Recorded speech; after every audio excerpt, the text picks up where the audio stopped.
70 বছরের বাবার খুব শখ কষা মাংস আর লুচি খাবে।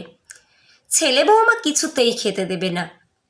এতদিন অনেকবার অনুরোধ করেও না শুনে, ধ্যাত্তেরি, তোদের মা থাকলে এমন কষ্ট দিত না আমায় বলে ফেলে।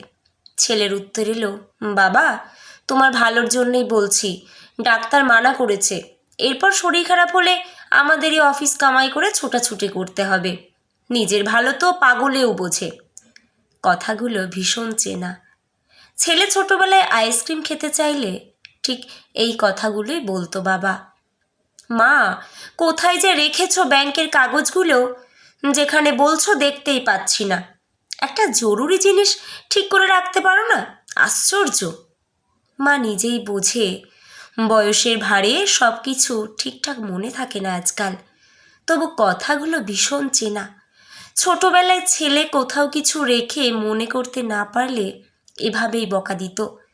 আজ মেয়ে প্রায় 4 মাস পর বাপের বাড়ি এসেছে। শ্বশুরবাড়ি বেশি দূরে নয়, মানুষজনও ভালো, তবু আসতে দেরি দেখে মা জিজ্ঞেস করল। তার উত্তর এলো, উফ মা, অফিসে কাজের চাপ, ঘরের কাজ, এর মধ্যে আর এরকম বায়না করো না। এই তো কমাস আগেই এলাম, আমার বাকি কলিগরা তো বছরে একবার বাপের বাড়ি যায়। একটা সাধারণ প্রশ্নের এরকম উত্তর অবশ্যই ভাবাতীত, তবু কথাগুলো ভীষণ চেনা।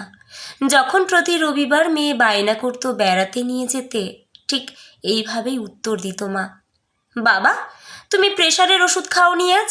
আচ্ছা, আমার কি সারাদিন তোমার ওষুধের হিসাব রাখা কাজ? কতদিন বলেছি নিজের কাজগুলো নিজে করো। আমি আর কতদিন থাকবো তোমার কাছে? একা থাকার অভ্যেস করো। মা মারা যাওয়ার পর কয়েকদিন থেকে গেছিল মেয়ে বাবার কাছে। বাবাকে নতুন করে স্বাবলম্বী বানানোর চেষ্টা তার। কষ্ট হলেও বাবার খুব চেনা লাগে কথাগুলো। যখন হোস্টেলে পড়তে পাঠানোর আগে নিজের খেয়াল রাখার শিক্ষা দেওয়া হচ্ছিল মেয়েকে, ঠিক এই কথাগুলোই বলতো। কাঁটা ভর্তি কই মাছটা থালার একপাশে সরিয়ে রেখে দিতেই ছেলের চোখ পড়ে বাবার থালায়। দাম দিয়ে কেনা মাছ ফেলো না, না খেতে হলে আগে বলে দিতে, শুধু শুধু নষ্ট করলে গায়ে লাগে। ছেলের রোজগারে কেনা মাছ সে ফেলতেও চায় না, কিন্তু আজকাল আর ভালো লাগে না কাঁটাওয়ালা মাছ খেতে। কি করা যাবে? মাছের ঝোল ছাড়া আজ অন্য কোনো রান্নাও হয়নি। রান্না কি হবে সেসব ঠিক করার অধিকার অনেক দিনই হারিয়েছে। চোখে জল আসলেও ভীষণ চেনা লাগে কথাগুলো। ছেলেরও ছোটবেলায় বাড়িতে কি রান্না হবে সেসব নিয়ে কথা বলার অধিকার ছিল না। কোনো খাবার ফেললেই এইভাবে বকা খেত ছেলে। উফ, কি গো মা, অনলাইনে একটা ক্যাব বুক করতে পারো না?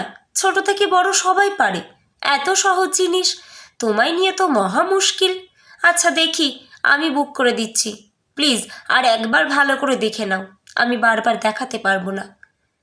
থতমত খাওয়া মায়ের মুখ খুব চেনা লাগে কথাগুলো।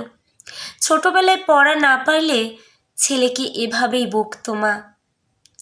আমরা সবাই কম বেশি মা বাবা বা ছেলে মেয়ের সাথে এই ধরনের ব্যবহার করে ফেলি। আমরা নিজেদের বাবা মায়ের সাথে কেমনভাবে কথা বলছি সেটা বাচ্চারা শিখে ফেলে।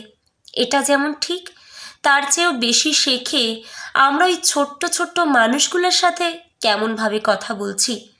বেশিরভাগ বাবা মায়েরা ছেলে মেয়েদের সাথে কথা বলার সময় অনেক সময় নিজেদের বিরক্তি, ভালো না লাগাগুলো দেখিয়ে ফেলি, অথচ বড় হয়ে তারাই যখন একই জিনিস আমাদের সাথে করে তখন কষ্ট পায়।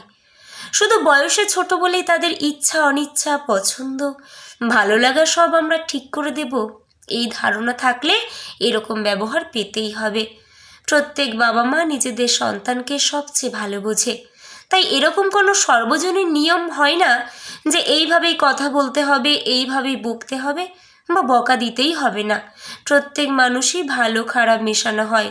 আমাদের নিজেদের মধ্যেই এত দোষ লুকিয়ে আছে যে আমরা সন্তান সবার চেয়ে ভালো এই ধারণা না রাখাই ভালো। এই উপলব্ধিগুলো যত আমাদের তাড়াতাড়ি আসে ততই ভালো।